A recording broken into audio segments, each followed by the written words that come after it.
Welcome back to the Football Fitness Federation podcast. This is episode 117, and this episode sees the return of Mr. Mike Boyle. So, Mike, thank you very much for coming back on the podcast. Oh, thank you. It's a pleasure. I like doing these. Well, I always say once I get them scheduled and ready to go, I'm great. Trying to get them all scheduled and everything ready to be up and running is the hard part, but the actual talking part's easy. No, it's great to have you back on, mate. And it's been a while. I mean, the last one we did was February 2019, and it's safe to say there's been a few things going on in the world in between last time and this time. So what I wasn't going to get you to do is go through your background, because we did that in the previous episode. So if people want to listen back to that, they can go back to episode 19. I want to make the most of the time we've got together. But just briefly, mate, what's the update over there? What's the situation with the business, with coaching? Like, how are things looking for you? I mean, we're open. So that's the most important thing, in all honesty, the way the last, 8 months have been. So we're open. We're dealing with the restrictions that we have to deal with. We're working with masks on. Everybody's working out with masks on. I mean, to be perfectly honest, it's a huge pain in the ass, but it's kind of is what it is in terms of we have to just keep, we've gotten a pretty good uptick going on here right now, and they're trying to figure out what to do. They just closed gyms in Boston, but we are in the suburbs, so we're not closed. But some cities have taken it on themselves to close, even though the evidence is really pretty sparse for gyms being spread sites, but that doesn't seem to matter very much to the politicians. I know you guys have gone through the same bullshit and worse, so it's kind of, it is what it is, right? Yeah, definitely. Yeah, we just have to sort of play by the rules somewhat, don't we? But I think it's taught a lot of lessons, hasn't it? And we've spoke about on the podcast recently about some of the lessons that people have taken from it. And I was going to go into some questions that some of the listeners have sent in after, but I'm going to throw one at you now because it ties in with this. Andy Bowles, who's a member of our community, actually sent over a question around this. And he just asked, what have you learned, or is there anything you've learned about your athletes during the circumstances that we faced this year? I mean, one thing I've learned is that our athletes want to work out. I mean, they worked out outside. They'll show up, and I think that's the good thing. We've got our kind of core group of people are really good, because it's not a team in terms of the people that are there want to be there, generally speaking. So they've dealt with just about everything we've thrown at them, and they've been very good. And I think the hardest part, the other thing you learn, is that the young people are not as concerned about the virus as the politicians are. So we're constantly like, pull your mask up, cover your nose. There's a little more babysitting that goes on, but we've structured things with social distance in mind, because we have to, because of the way the state government particularly, laid out these mandates for us and said, hey, you've got to be, effectively, we've got to be in like 15 foot by 15 foot square blocks. So, 5 meter by 5 meter, give or take. And so they're not close to each other, and we just have to keep them from getting close to each other. It's funny, our professional guys will go through the whole workout being really compliant, and then we'll all sit down and talk to each other with their masks off. And I'm like, okay, guys, you can't, like, and some of it, we've talked about this, and I've talked about it on a bunch of podcasts. People will refer to it as coronavirus theater. I said, we need to practice coronavirus theater, because our regular clients are seeing this, and they're the ones who complain. And that's the same thing. We've dealt with complaints from people about, well, this kid's here without masks on, they're not wearing their masks, their noses are sticking, you know what I mean? It's like, all the headaches get worse in these types of situations, because you have to be customer service oriented when you have a business anyway. And then when you have a business that's really in the midst of a crisis, it really forces you to practice your customer service at a much higher level, because you can't just say to people, get lost. If you don't like it, don't come, because those are the people that will go and then complain to some regulatory agency that, I complained about people without masks and they kicked me out, and, I need you in there and shut them down. So we've learned that our athletes are really good. We've learned that there's definitely people who are petrified, who don't ever want to come back in the gym again. But 80% of our customers have come back, which is pretty good. No, that's awesome. That's great to hear.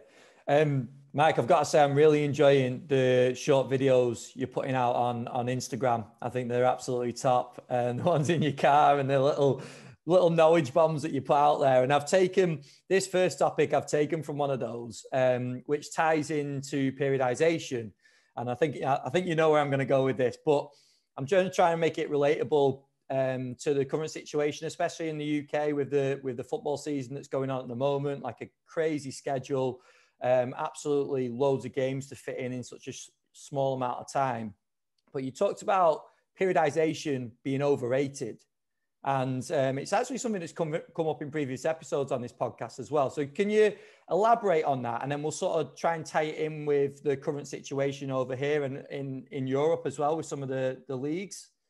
Well, I think what happens is people really, sorry, I got to keep moving around trying to get comfortable. But as strength and conditioning coaches, people love to sort of geek out about periodization, and they love to talk about, Verkhoshansky and about this and about that. And my only point is that it's so much simpler than that. And as you said, the current situation, if you look at European football is the perfect example of why it does not work. It's like, okay, off season is 1 month long and everybody wants to go on vacation. So your preparatory period is 0 days. And then you're going to come back and start playing games again for the next 11 months.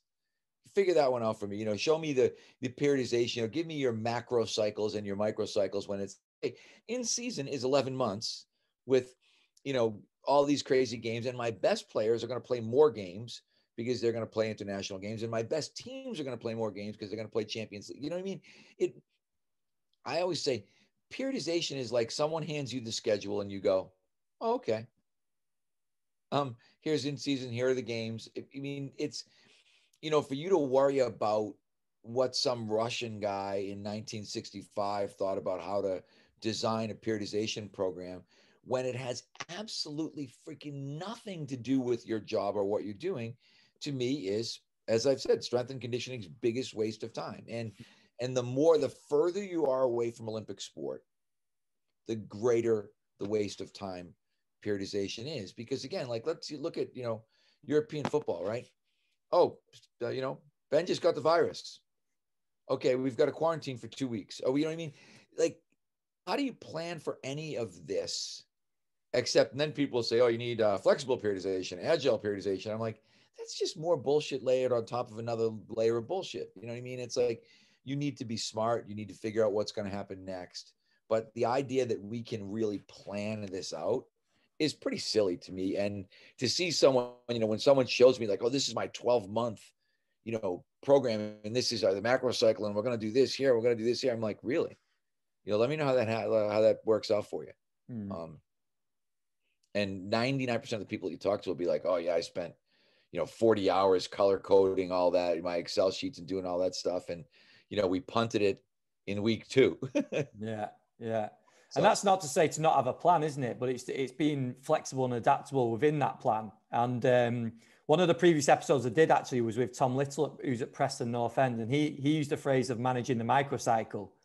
And it is just a case of that, isn't it? It's constantly trying to adapt to what's going on. Right, exactly. And the problem is I think we can always come up with, fancy scientific terms for being a good coach, whether that's managing the microcycle or microdosing or, agile periodization or what, but I mean, the fact of the matter is, you need to use your common sense. You need to keep your wits about you. You need to realize that, Fergus Conley, when I tweeted that out the other day, had a great quote, and it was something like, very few plans survive first contact with the enemy, and that's the reality, and it's like the Mike Tyson quote, everybody's got a fight plan until somebody punches you in the face, right? I mean, all these quotes that make you realize that good coaches see the waste of time. Young coaches, again, it goes back, I talk about Dunning-Kruger all the time too, but young coaches are so excited to show you how smart they are and how well-read they are that they just publish a lot of shite. Yeah. I was going to use the vernacular. Yeah, definitely. And just to refer to young coaches on that, Mike, because there might be some listening that are like, well, do I put a plan in place? Like, obviously they need a plan to be set out, don't they? But it comes with experience on how to amend it, and all the sort of things that are thrown at you as in a situation at a club, some that you're not going to be even slightly ready for. I think you absolutely need a plan. I just think if you shouldn't waste an inordinate amount of time on the plan. That's, I guess, my point about periodization is that, yes, do you just go in and wing it every day? No. Should you know what you want to do during the course of that season? Absolutely. Should you be ready to adapt at a second's notice? Yes, because I've been with teams and all of a sudden it's like, oh, we're not lifting today. Practice ran long. The coach says, the manager for, in the soccer world, the manager says, we're not going to, we can't do anything. And then you're like, shit, there goes my workout day. It's gone. What do I do now? What do I do with my plan? God, the whole plan's ruined. You can't operate under that, as a strength and conditioning coach or a fitness coach or whatever they want to call themselves. You can't operate under that premise and be effective. So, like I always say to everybody, I had one kid, American college, I think he's a basketball strength and conditioning coach, arguing with me about it. And I said, the school periodizes everything for you. They put a calendar out that says these are the breaks. These are when kids are off. These are when kids go home. The NCAA further periodizes for you because they tell you how many days a week you can work out and how many hours. And they tell you when the off-season period ends and when, it's like, I feel like everybody's doing your planning for you. All you really got to do is, look at a calendar and say, okay, the kids come back on this date, they leave on this date. The NCAA says we can go 8 hours a week for these weeks, and then we can go to 20 hours a week starting on this week. When we get to 20 hours a week, my contact time is going to go from 8 to 2 if I'm lucky. You know what I mean? It's all there for you. So why spend hours and hours of time worrying about it? And we all know anyone working in clubs, time is absolutely precious, isn't it? So I think it's a great point. And I talked about that. I think last time we talked, I had the guys over from Tottenham years ago, probably must have been maybe 18, 17, I forget. But, and they were talking about how they work their stuff into their warm-ups. Because time is precious. And they said, oh, we have little plyo warm-ups and core warm-ups. And so the players are just seeing, okay, I have warm-up before I go out on the field to pitch, whatever. But the coaches are thinking about, okay, I want to microdose these little bits of things that I know I want to get done during the week. And I need to present them as warm-ups. But all of these warm-ups will be really purposeful. I loved what those guys had done at Tottenham in terms of being really purposeful about their time usage.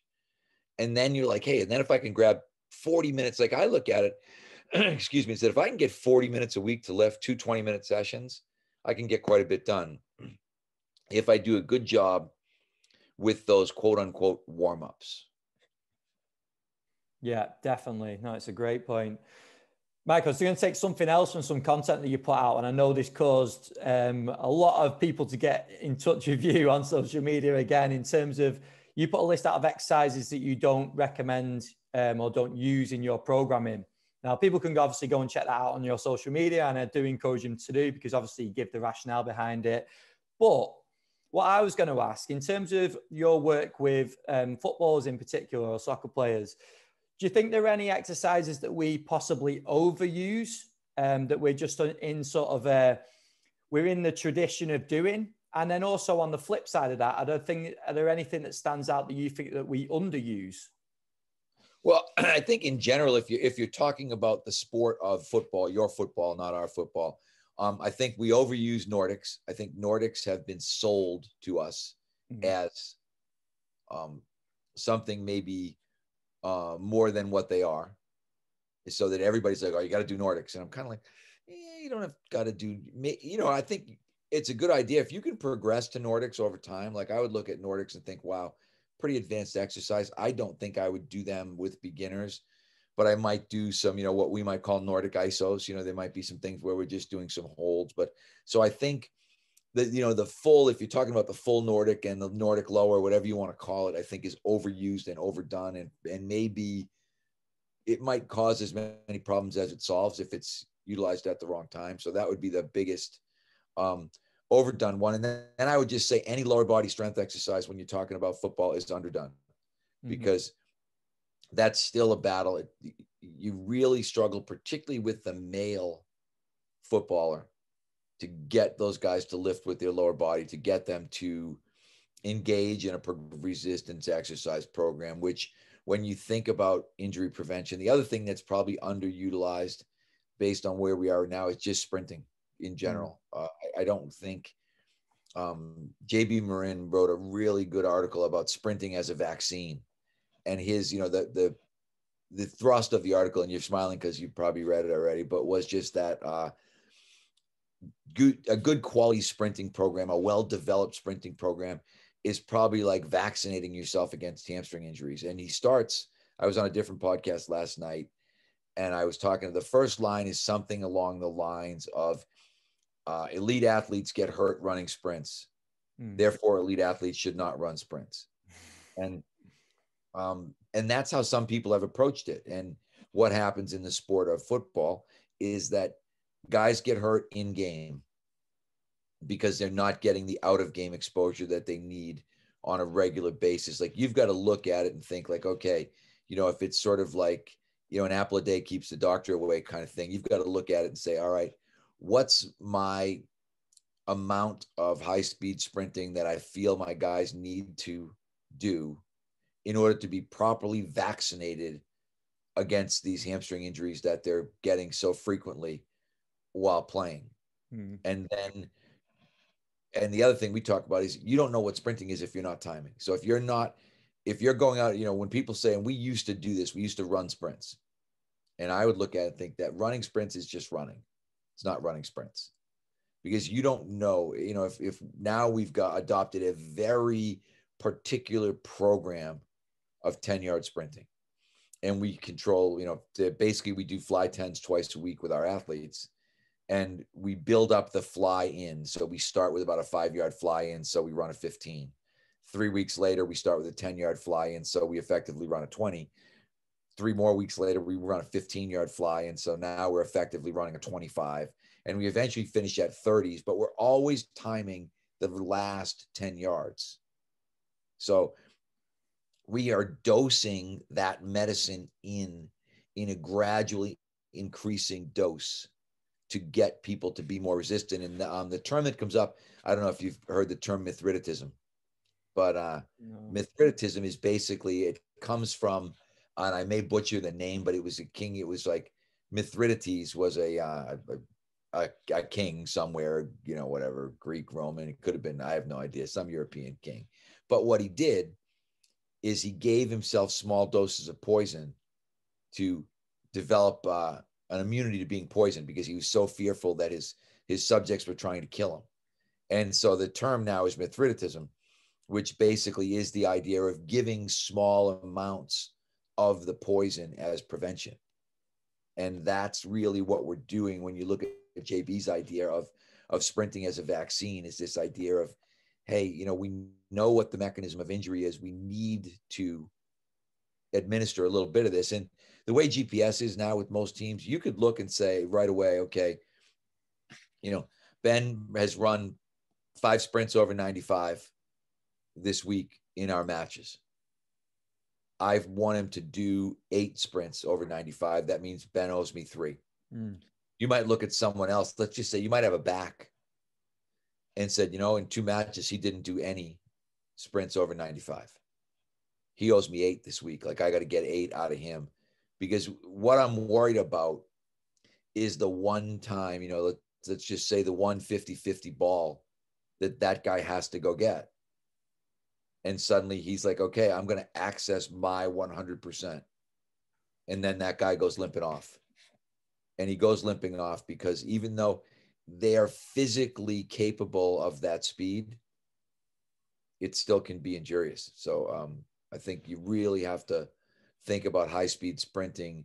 And this is the one thing I talked with Tony Holler last night and Chris Corfus, is that we need to start to view sprinting as a tool, a training tool, not a test of training. Yeah. Because I think we see it as a test. And I don't look at it as a test anymore. I look at it as a tool, because one of the things, and this is what we discussed, is that one thing you notice is you never see a sprinter with a bad body. Mm. You don't see a dumpy looking sprinter and go, he's that guy. Look, he looks like shit, but boy, can he run fast. Yeah, I was going to say, not a good sprinter anyway. Right. No, that's what I mean. Never. Like, you go to a track meet and you won't look like, wow, there's a fat guy over there, in the 100-meter final. It's amazing. Never. Now, is it, chicken or egg, what creates what? But we do know that sprinting in and of itself seems to cause a lot of really positive physical adaptation. Yeah, definitely. And another thing that you mentioned just before, Mike, about the lower body strength training, about any lift sort of being underused. That's obviously, that I completely agree. And I think that is something that players specifically are really wary of, aren't they, in terms of like loading up the lower body. What are your views on that? Like, what's your experience when talking to players?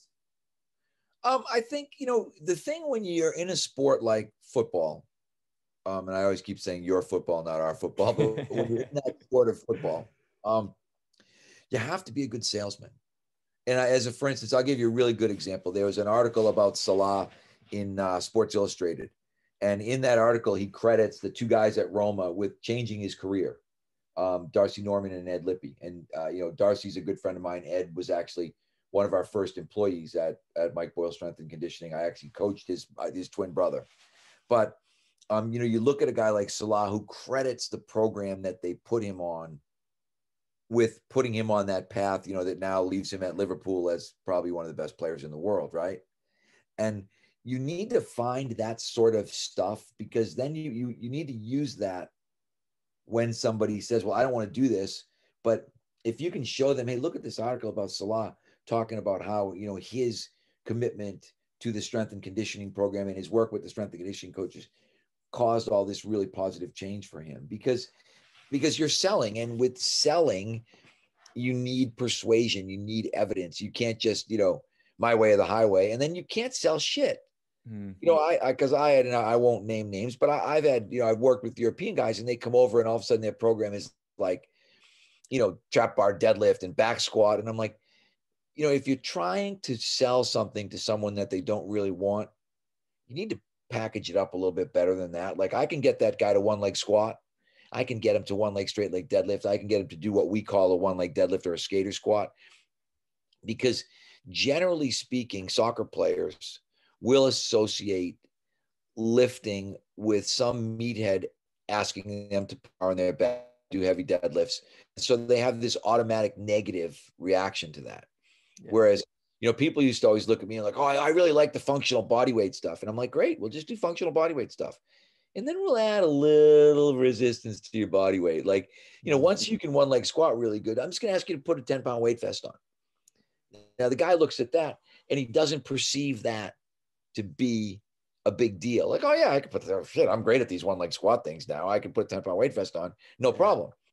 And then next week or 2 weeks later, you got the 20-pound weight vest out. You know what I mean? And suddenly, so you're getting this guy to do progressive resistance, lower body training. But, it's like putting the pill in peanut butter when you want your dog to take it. Dogs don't take pills very well, but they'll lap up peanut butter really easily.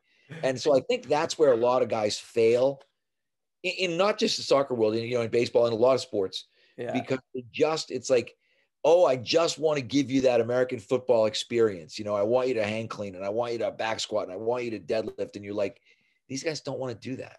So you got to figure out a way to give them something palatable that's also going to be beneficial. And I think that's, because again, in our field, we just got way too many meatheads. We've got way too many weightlifters, way too many power lifters, Olympic lifters, and they're trying to masquerade as strength and conditioning coaches. But what they really are doing is they're just administering their program, the one that they do, to everybody else. Yeah. And that fails miserably. And then when it fails, it's sort of, it prejudices the player against all the rest of us. And that's why it's really funny. People like, oh, you're really functional. You really do a lot of sport specific stuff. And I'm like, no, I really believe strongly in unilateral training. And I really believe strongly in not loading your spine. If that makes me very functional and very sport specific, then yeah, put me in that category I'll check the box for you. But the reality is, I just think that that's what common sense dictates. I don't for anybody. I mean, my American football guys would do things in a very similar manner to what my European football guys might do that come over. Yeah.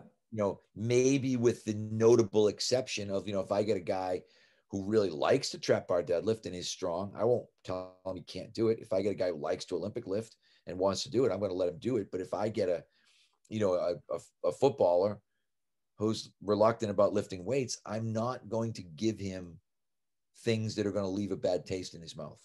I'm going to give him things that, and the other thing that I do that I love to do, and it's getting harder for me as I get older, but I love to demonstrate the exercises and be better than these guys. When you get a guy who's really elite, who can't do a one leg squat, and then he looks at this old man doing one leg squats and he kind of is like, oh, shit, this old guy can do it. I can't do it. Like, there must be something wrong with me.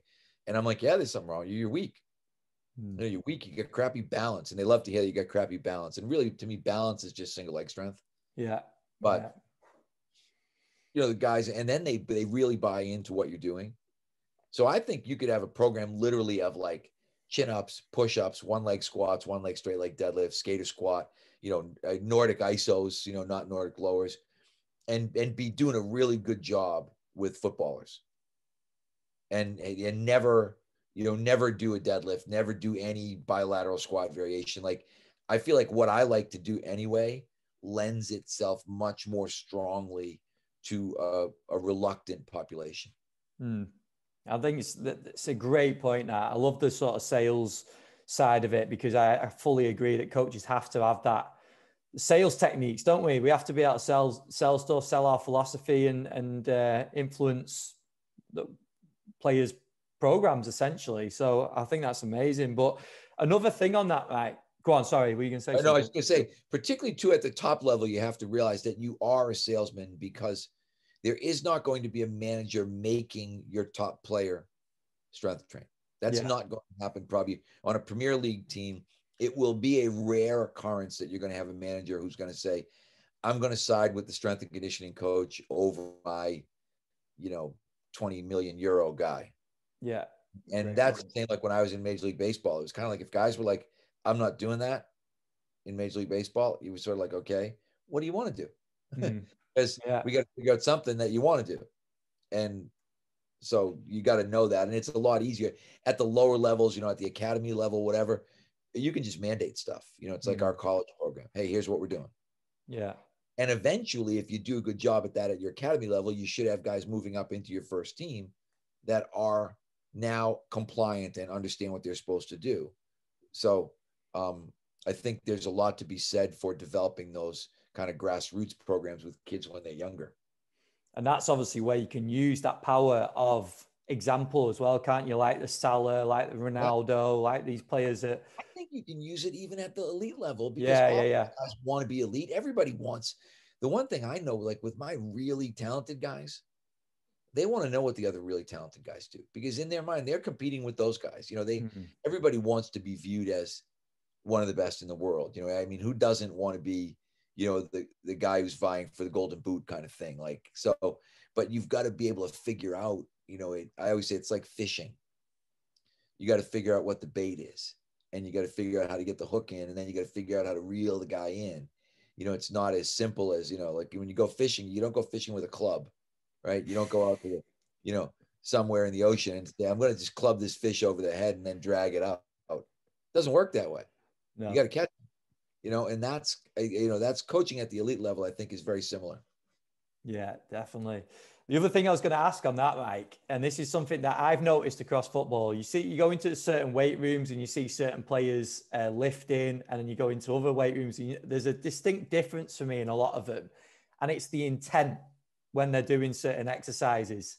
And I don't know what your thoughts are on that and how we can create that intent, whether it's a bigger culture possibly in the gym, but some weight rooms you go in, you're like, those guys, they're putting a lot into that session, and some guys are just going through the motions. So I don't know what your thoughts are on whether we can create that intent or whether it is a cultural thing. I think you can, but I think you have to be careful. Again, I don't think it needs to be, you know, rah, rah. If you came in and watched our athletes work out, the thing that you would notice is that it is very organized and very workmanlike. Everybody goes about their business. There isn't a lot of like, I wouldn't say there's even a lot of enthusiasm, because sometimes I think that enthusiasm is false and fake, but everybody's doing their program. Everybody knows what they're supposed to do. Everybody knows how to do it, and everybody's doing it. That's the kind of culture that I want. Like, I don't know. I think when someone walks in, I want them to be like, this is a really well-oiled machine. Everybody's doing exactly what they're supposed to be doing. And that is culture. And that is, you know, stuff like, we have rules, for instance, like, you've got your earpods, your headset in. Like, our athletes aren't allowed to wear any earpods or anything when they work out. It's like, you need to be present. Yeah. And being present means you need to be able to hear me if I talk to you. And you can't be like, what, what do you want? And I'm like, no, that shit's not going to work. Like, we're not, and so culturally that way, making sure that guys are there and are present, and then culturally making guys comply, confronting those people who don't do what they're supposed to do is really important. And I think that in the professional level, that's the most difficult part, because again, you've really got to be able to get, develop a relationship with your manager to be able to walk in and say, okay, this guy's not doing it for me. We're supposed to have a lift today, and he just goes in there and sits around and, basically nothing, does the bare minimum. And, do you have a manager who's going to be willing to confront that guy and be like, hey, we're doing, is he going to sell the program for you? When I went to work for the Red Sox, one of the questions the general manager asked me was, what will make this program not succeed? And I said, what will make this program not succeed is you and the manager. And he looked at me like, what? And I'm like, you and the manager. Yeah. I said, if you guys aren't backing, if you guys don't have my back, if I come into you and say, player X doesn't want to work out, is basically, non-compliant. If you don't do anything about that, then everybody else on our roster is going to realize that, if I get to a certain level, I get to tell people what to do. They don't get to tell me what to do. Yeah. So, I mean, that's culture, but that's a very difficult culture to create. And that's why sometimes when you look at jobs, you've got to really look at a job and say, okay, who am I going to work for? Not as much who am I going to work with, but who am I going to work for? Because we don't call the shots. We're just another link in the chain, another employee. And if we are with somebody, if we're with a great organization that really supports what you're going to do, then you're going to be successful. If you're in an organization where, if your manager looks at you and says, you're going to have to figure out how to get him to do it, you're screwed. Told me to basically go F myself, and he said he's not doing it. And so, this is where I need you to step in and let him know that this has to get done. Yeah. And as I said, that gets really hard at the professional, and it gets hard at that elite level, because if you've got your best player who doesn't want to train, then you've got a cultural problem. If you look at, like, one of the things with Klopp, at least based on looking from the outside in, is that he really made guys work. He made work a part of that culture in Liverpool. And as a result, guys, you buy in or you don't. It was like, if you don't buy in, then I'll get somebody else. Yeah. And that's not most people. And this is what I realized, is that the great coaches, the great managers are maybe willing to lose in order to win. They're willing to do some things, some difficult things, in order to create the culture that you really need to be a true winner. We had at Boston University, most of what I did was ice hockey, and our ice hockey coach was a guy named Jack Parker, who I want to say he was early 70s when he retired, but he was the winningest coach at one school in one sport in the history of the NCAA. Won 896 games or something like that, all at Boston University.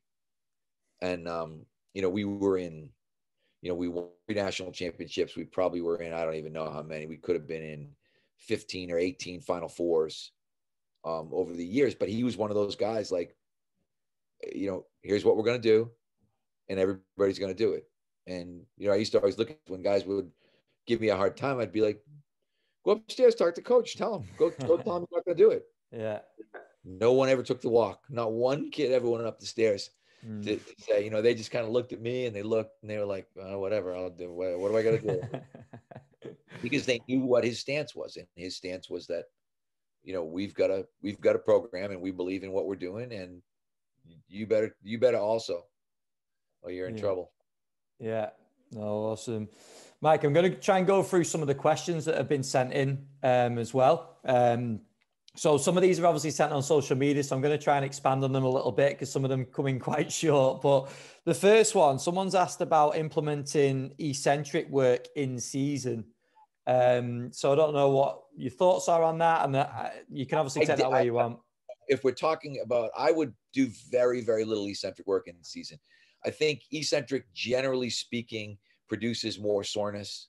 And guys, the one thing that they do not want to be from a workout is sore. So like for me, I'm super conscious even of changing exercises, because when you think of the things that cause soreness, eccentrics cause soreness.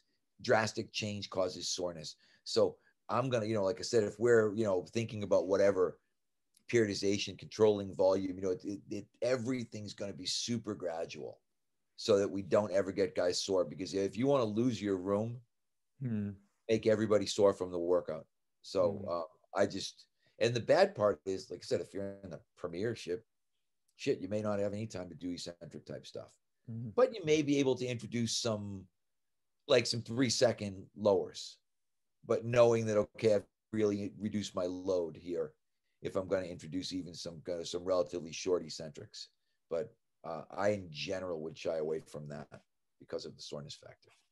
Yeah, cool. And then the next one, they've asked about bilateral, unilateral work in pre-season. Now, I'm guessing what they mean by that is how they'd structure it. So would you go, and obviously you spoke a lot about bilateral, unilateral work, but I'm guessing it is sort of maybe a structure, whether you go with one or the other or a blend of the two in a pre-season period. So if I'm a strength and conditioning coach for a football team and I'm in Europe, I'm not doing it. I think I would be I might be 0 bilateral.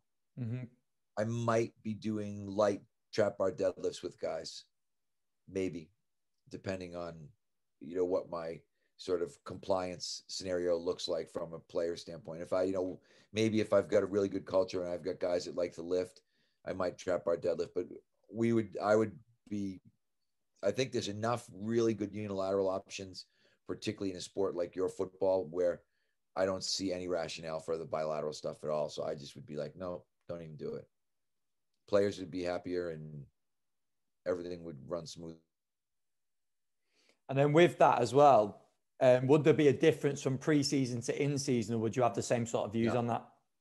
Same sort of views. So, you know, I wouldn't, I mean, I just do it. The exception, again, academy kids are going to learn bilateral stuff. Academy kids are going to learn the basics. So if I'm putting my academy program together, you know, they're all going to goblet squat. They're all going to trap bar deadlift. They're all going to learn the basic bilateral exercises. I always liken it to, it's like, you know, learning to read and to write and to do arithmetic when you go to school. Like, you'll learn the basics. But, you know, if I'm starting with the top team, I might be at pro bilateral exercise with them.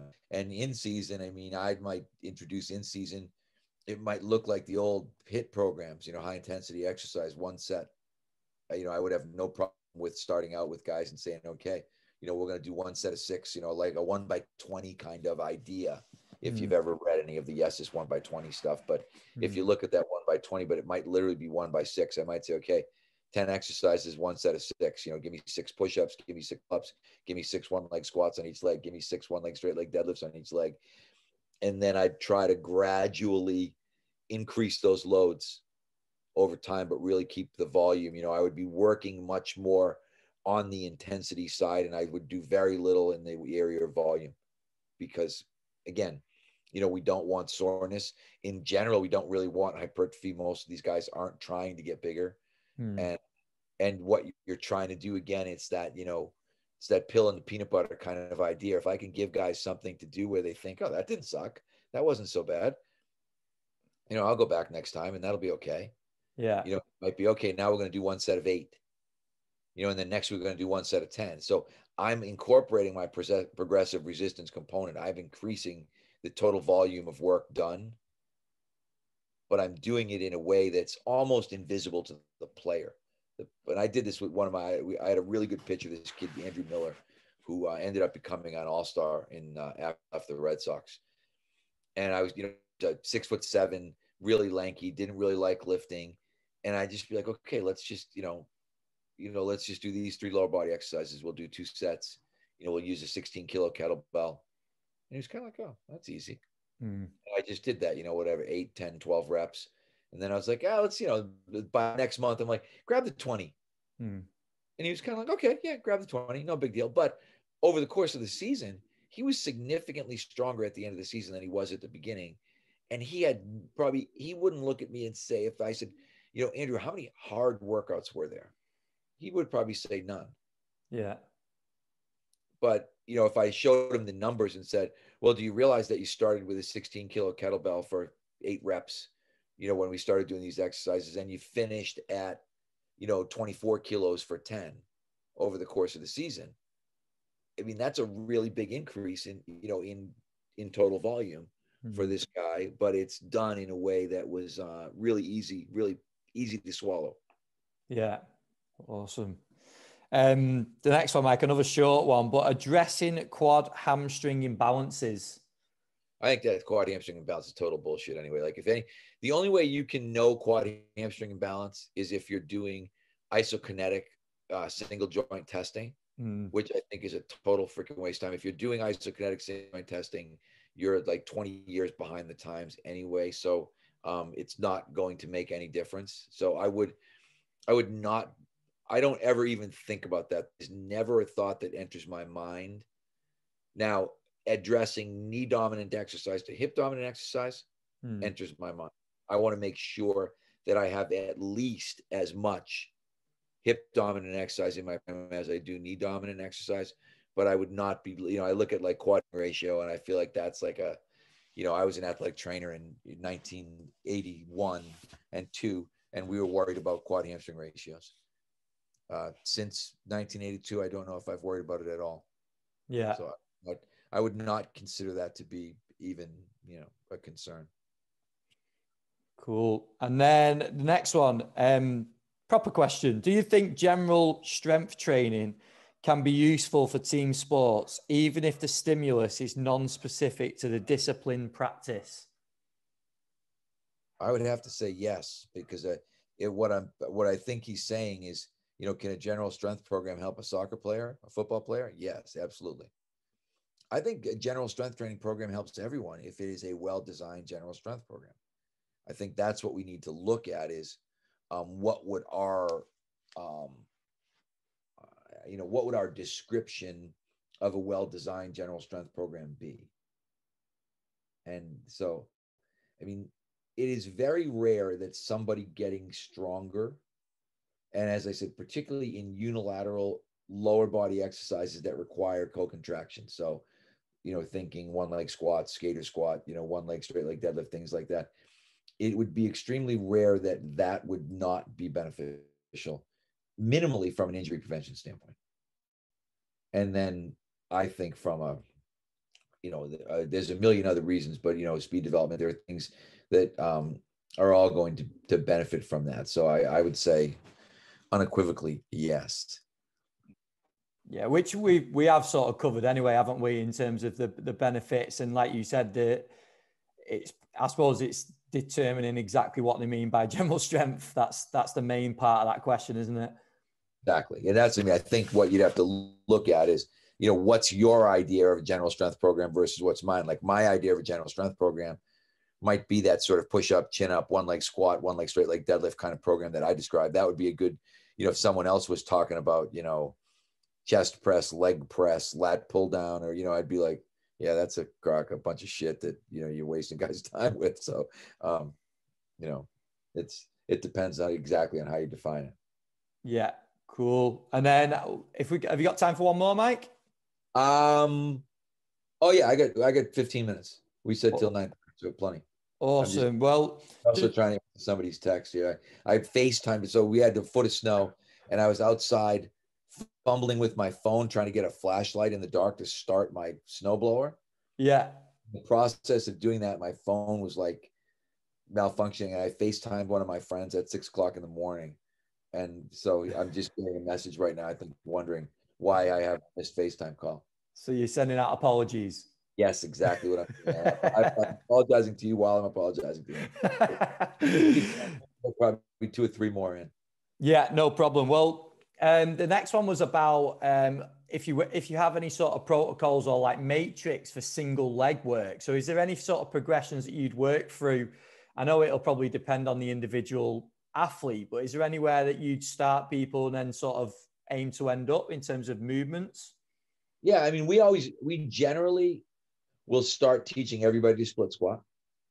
And we generally will start teaching everybody what we would call a reaching one leg straight leg deadlift. So in a reaching one leg straight leg deadlift, just to get the mechanics, we're asking them to sort of reach for a cone versus reach down towards their foot.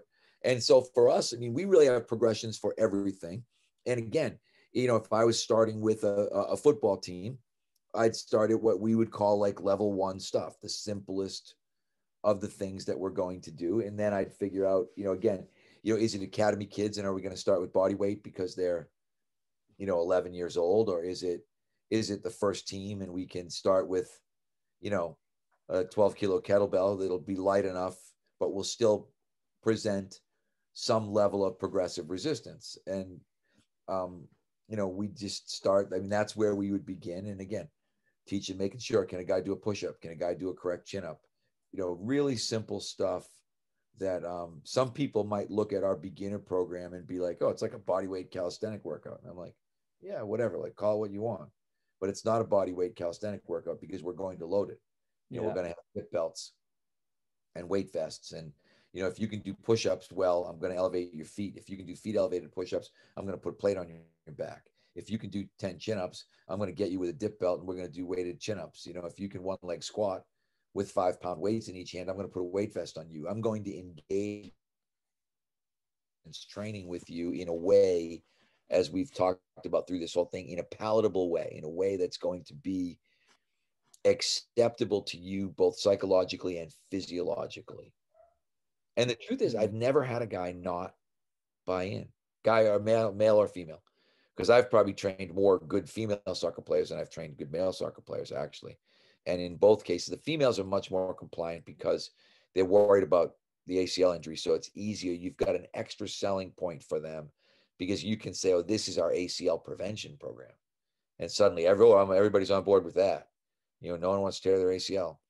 And so, I'd still be selling that, when I'm selling one leg squats and all those things to my, even, at the Premier League level, I'm selling injury prevention all the time. We're trying to prevent hamstring pulls. We're trying to prevent ACLs. We're trying to prevent, all of these things that we're doing that, that are going to be problematic. That language is so key and very relatable to coaches, isn't it? Coaches like to hear that. Oh, exactly. Well, it's the same. Well, it's no different because you're selling your coaches and your managers too. Yeah. And, if you want to sell them, if you want to sell upper management, you sell the dollar value of injury prevention. Because, I forget, I saw the stat, that it was something, 50 million or 250 million euros or something spent on injured players, paying injured players in the Premier League. I mean, it's an outrageous amount of money that's being spent. So when you're talking, organizationally, you want to look at that, the savings factor. Hey, if we can do a really good job with this, we're going to save a ton of money. We're going to keep, our best players playing makes the most fiscal sense for the organization. Mm-hmm. When you're selling the manager, you're selling injury prevention because our best players playing leads us to potentially more wins, right? When you're selling it to the players, it's the same idea, but different. If you're healthy and you're playing, you're making more money.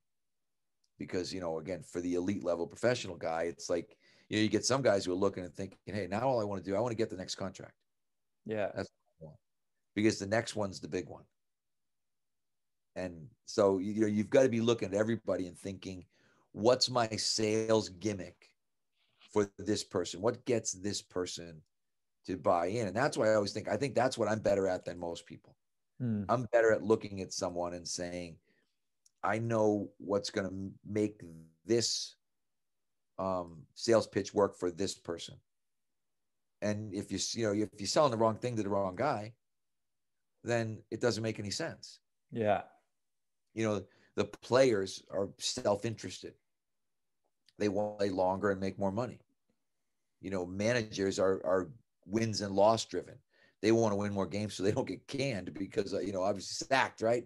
Sacked is your word. You know, you know, the managers are sacked regularly in that Premier League. You know, they come and go pretty rapidly. And then if I'm a general manager, what do I want? Well, you know, I want to make money. I want to be profitable for my owner, right? So you've got to be able to look at all these different people and say, well, you know, what's this guy's motivation, and how do I tap into his motivation to get me what I want? Yeah. Speaking the language of the different job roles, isn't it? Like, yeah. And speaking the language, I would say language of the sport. You know, that's one of the things you know, it's easy for you guys because everybody, you know, football is your game. So everybody speaks the language. But if you bring an American over, and now like the big trend in the US is bringing Australian and UK guys over to be strength and conditioning coaches in America. And it doesn't usually work out well because they don't speak the language. They don't understand the sport. You know, if you come from, you know, Aussie rules football or rugby or whatever it is, and suddenly you find yourself in the National Hockey League, that's a very different world. Yeah. With a whole different language and a whole different culture. And you've got to, I mean, you may be great at your job, but adapting to that role and that culture is really difficult. Yeah. Something when we touched on that, didn't we, in the previous episode that we did about sort of sport specific, but we delved into that in terms of like knowing the sport. But on the flip side of that as well, which we also touched on in the previous episode, was getting eyes that aren't involved day to day on the sport, on your practice as well. I think we touched on that, like the benefits of that, of someone that maybe is applying principles over getting involved in the politics side of football or cultures that are in that sport, and just to say, what about trying this? Yeah. And that's what I mean. Sometimes it really helps to have somebody outside your culture to show up. But they still need to understand the culture. They need to not make absurd suggestions, things that you think, oh my God, no, like that would never work. So it's important to have both a broad knowledge generally and then a specific knowledge of the sport. Yeah. Because you look at me, I can sit here and talk to you about the sport of football. And the reality is that's not, if you ask me, you know, that might be fifth or sixth on my list of areas where I've spent time, you know, or of areas where I might consider myself to be, you know, relatively well-versed. But I would tell you that, like, you know, ice hockey and American football and, you know, basketball and baseball, there's a lot of American centric sports where I'd be more comfortable than the sport of football. But you go to Europe, there's one sport. You know, really, I mean, everywhere, never mind Europe, you know, you get out of the United States. Yeah. Yeah. And the rest of the world is football centric. And I mean, that's just the way that it is. You know, European basketball is getting better, but it's, you know, if you looked at, like, you know, whatever dollars invested or, you know, eyeballs on games, you know, you're probably at, you know, 10%. And we talk about this fact, everybody in the world has a Premier League team that they root for. Yeah. Everybody.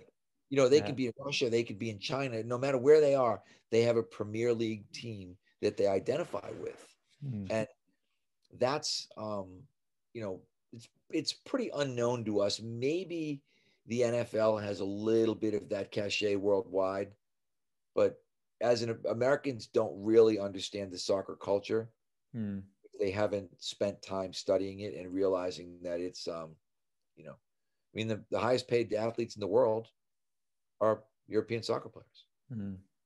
You know, more than the highest baseball player, more than the highest American football player. You know, and if you ask, you know, some Americans to name, you know, the top 10 footballers in the world, they wouldn't be able to get 3. Yeah. Amazing. Mike, I was just going to blend in. I was just going to go for one more question, and it can be a quick one if you want, but we got sent in as well. Any of your lessons from the other sports you've worked in that can relate to working in football? And Dave Tenney actually spoke about this, about his lessons from the NBA. And I'd be intrigued to hear your views, if there's anything that you could sort of take from the other sports you've worked in to apply to football. Yeah, I think the biggest lesson would be, like, baseball, is that when you see a sport where they play 160 games in, say, 180 days or 175 days, you learn a lot about what people really are going to be capable of doing.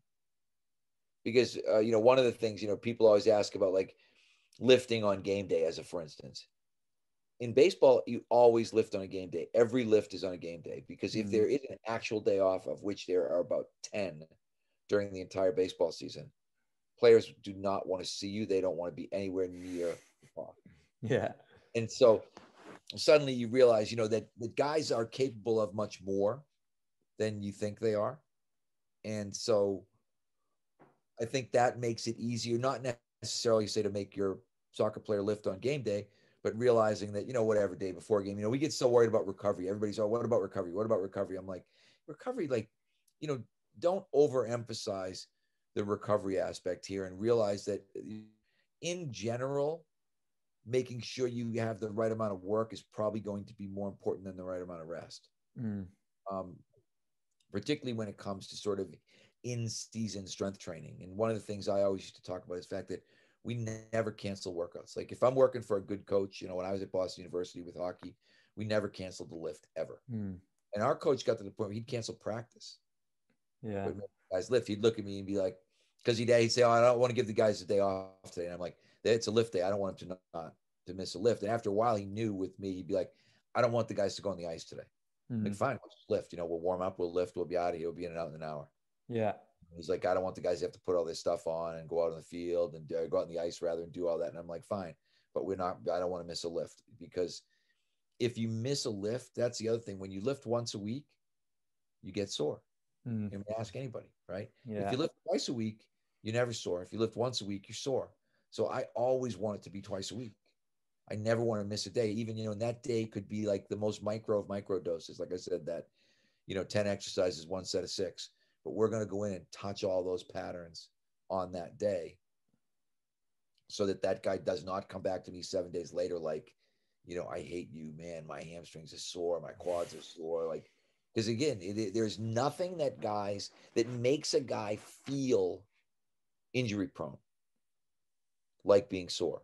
Yeah. I don't know if there's any relationship at all, really. But when you get a guy who's thinking, I'm already going out to the pitch, and before I go out, I'm sore. Yeah. That is an absolute prescription for psychological disaster.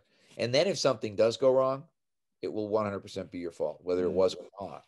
Because that's the other thing in strength and conditioning. I always tell everybody, shit flows downhill. Yeah. And the strength coach is at the bottom, which means when you make a mistake, even if you don't make a mistake, you will get blamed for it. If you do a little bit too much running and a guy pulls a hamstring in the next game, it's because you did too much running. So you've always got to be realizing that you're eligible to be blamed for whatever's going to go wrong, whether it's your fault or not. Yeah. And you've got to operate that way. Yeah. Mike, absolutely amazing. It is every time we jump on one of these. So I really appreciate your time, mate. I won't take any more of your time up. Thank you very much for coming back on. No, thank you very much for having me. Like I said, you do a great job, and this is really good for me to kind of keep myself relevant with my European audience. No, you're welcome anytime, and we'll hopefully get another one in the future. So thank you very much, and take care. All right. Thanks, Mike. I'm going to click leave, and I'm going to go eat breakfast. See ya. All right. Thanks.